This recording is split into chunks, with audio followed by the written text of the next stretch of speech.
So I had a plan for March. And somewhere along the way, life had a different plan. Not one big thing, but a series of things that slowly took me off track. And here's the interesting part. I actually knew it was happening. I just wasn't always sure how to get back on track. And maybe that's where you are too.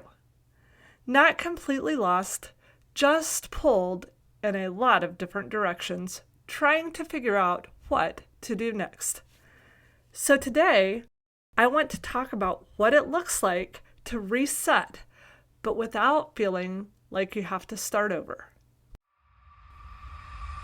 Welcome to A Cup of Hope, the podcast for women ready to create clarity and confidence in their life and money. I'm your host, Sherry Lynn, a life and money coach and your hope-filled strategist. Each week, we'll talk about the messy middle of life, faith, finances, freedom, and finding your purpose, all with truth, encouragement, and practical tools that you can use today. I'm so glad you're here.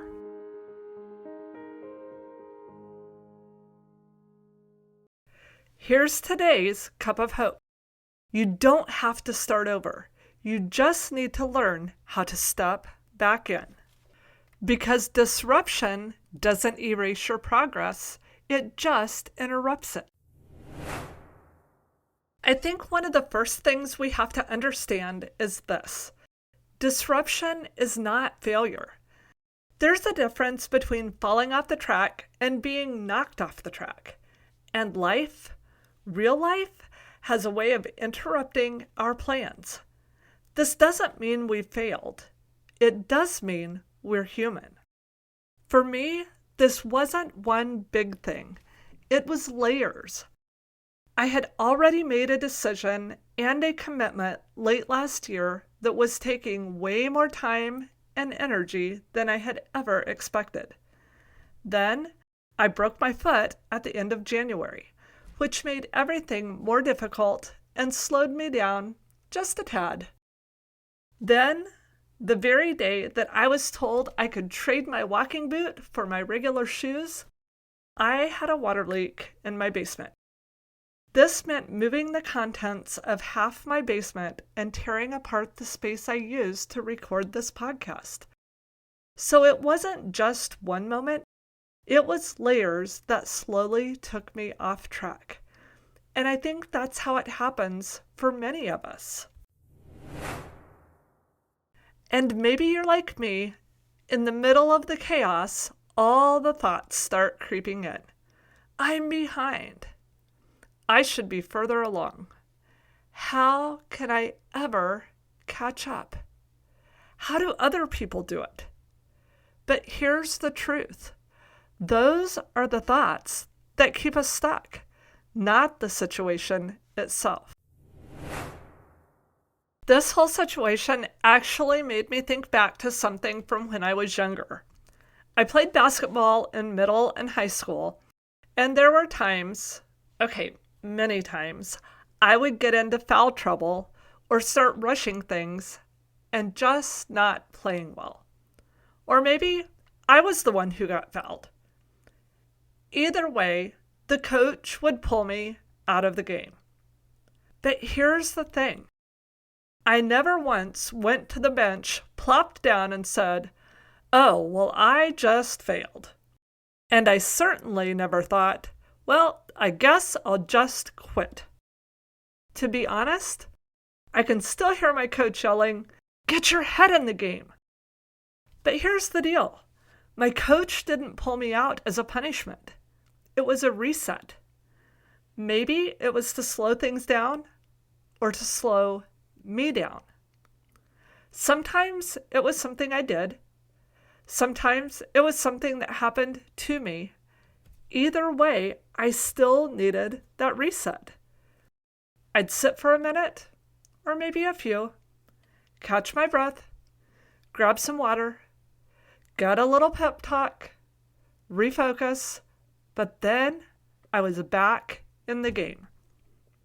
And even as a team, when we were behind, we didn't think, we just need to start the game over. That would have been ridiculous. We started where we were and focused on what we could do next, and then went and did our best. So let me ask you, where in your life do you feel like you've been taken out of the game for a minute? Where things didn't go the way you planned, or something happened that you didn't expect, and now you're just trying to figure out how to get back in. Because here is what I want you to see. You don't have to start over.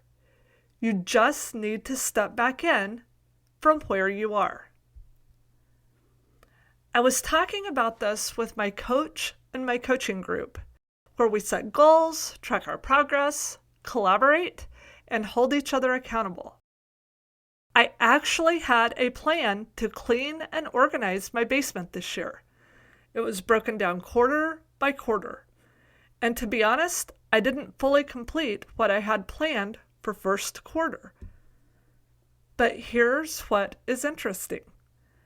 I actually got more done than I had planned for this goal, but I did it differently because of the water leak.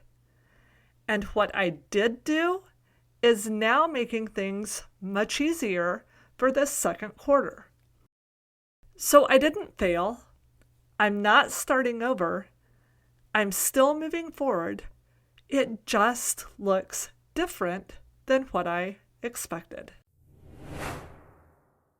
And one of the things that helped me see that more clearly was having support. You see, I have a coach, and I'm part of a group where we're honest, we're strategic, and we're paying attention to what is actually happening. They can see things I can't see because they're not emotionally tangled up in it, but they are invested and they do understand. And sometimes we all need that because what feels overwhelming in your head can become so much more clear when you say it out loud. It was from that place I was able to step back and ask a better question. Not, how do I catch up? But what actually matters most right now. Because in this season, my time is different. My energy is different. My capacity is different.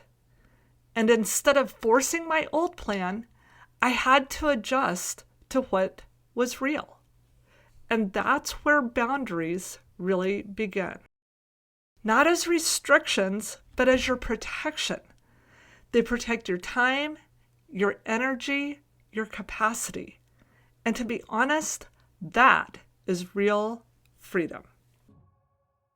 And if you're in a season where everything feels disrupted and you don't know where to start, sometimes you just need a place to sit down, sort through what's in front of you, and figure out how to take your next step. Sometimes that might look like doing it on your own, with a journal, or going to a quiet place to think. And sometimes you need someone to sit in it with you. And that's why I offer survival sessions. It's a place to slow down, gain clarity, then take that next step. And for those walking through deeper heartbreak, Beautifully Broken is where you don't have to carry that pain alone. So here's your one last sip for today. You don't need a perfect plan to move forward. You just need a next step. And remember, you're not starting over, you're stepping back in. As we grow deeper together, I want to challenge you Take just 5 minutes today and ask yourself, where do I feel like I've fallen behind? And then gently ask yourself a better question. Where am I actually still moving forward? Because this isn't about going back and catching up. It is about choosing reality and adapting to where you are now, so that you can keep moving forward. So from there, choose one small step that you can take this week, based on your current time, your current energy, and your current capacity. Not your ideal plan, not your past plan, but based on what's real right now. Forward doesn't have to look the way you planned. It just needs to be intentional. Here's a little sneak peek for next week, because we're going to keep building on this. This is exactly what it looks like to move forward in real life. It's not perfect, but we are intentional. So next week, we're going to talk about how to clear the mental clutter so you can actually make better and more confident decisions. We'll tackle that next step together, because this season has reminded me we don't move forward by doing everything right. We move forward by staying engaged. Thank you so much for taking time out of your busy schedule and joining me today on A Cup of Hope. If this episode encouraged you, would you share it with a friend and subscribe so you never miss an episode? You'll find today's resources and next steps in the show notes. Until next time, I'm Sherry Lynn, and I want you to remember this. Hope is always available, and your next step matters, because God can take the broken pieces of your story and create something more beautiful than you could ever imagine.